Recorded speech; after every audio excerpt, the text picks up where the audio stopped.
New detectors, fresh exploits, and new gear for your workflow. These are updates that we brought in September to Pentest-Tools.com. Got my official t-shirt on, the book I'm currently reading, and I'm ready to do this. We have some new power-ups for our website vulnerability scanner, which is one of the top 3 most used tools on the platform. We included 2 new out-of-band detectors for MySQL injections and for insecure deserialization vulnerabilities. And there's one more thing.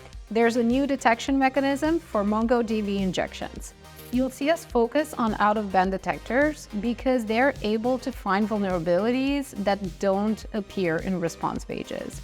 We get plenty of those. Head on over to the tool page to see how they work, what they do. Plus, if you're already a customer, you can just log in and use them. Our recently launched API vulnerability scanner became an instant favorite. We're constantly upgrading its capabilities as well. And now we've added support for Postman collections. That means that you can upload a Postman collection and scan your target with it. We'll convert the URLs from your Postman collection into a Swagger file, and you can just scan your targets and check them out.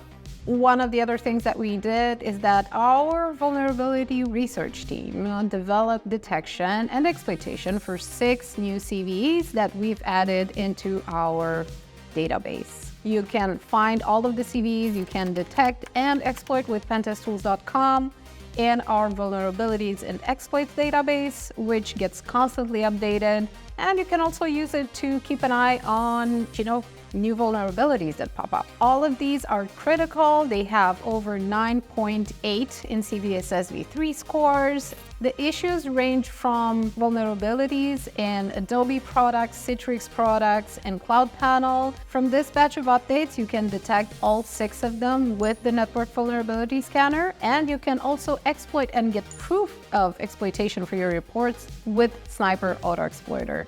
So go check these out. You can even try the network scanner for free, so that's the thing. And you can check out all of the details in the description below and get your links right there. Like many of the tools on our platform, we introduce flexible scanning options for our SSL TLS scanner. That means that it has now 3 scan modes: light, full, and custom. You can see what each of these does on the tool page itself. And if you're already a customer, you might be familiar with it.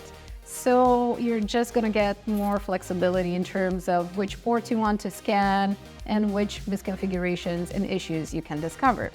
The sound of dial-up, ASCII art, and IRC channels, now these are things that are worth getting nostalgic over. However, the My Account section on Pentest-Tools is not one of them. It used to look pretty outdated, so we reworked it from scratch. We simplified it, we tidied things up, and now it's easier to use than ever, and we plan to keep it this way. You can check out the full redesign in your account if you're a customer, and hopefully, if you're not, you're gonna have a chance to see it someday when you choose to try out Pentest-Tools. Because many Pentest-Tools customers set up email notifications for things such as new vulnerabilities that affect their targets, reports, and other workflow updates, we're now making sure that you don't miss any of these. So if there's an issue with your email address and you're not able to receive any of these, we'll display an alert, a pop-up in the platform, so on Pentest-Tools.com in your account, so you know that something's up and make sure you don't miss out on anything that's important. Now, that's about it from this batch of updates. We're launching some pretty exciting things this autumn, so stick around and let us know what else you'd like to see in terms of product demos, in terms of breakdowns for vulnerabilities, or just how to use the platform for whatever it is that you need it for. So see you next time.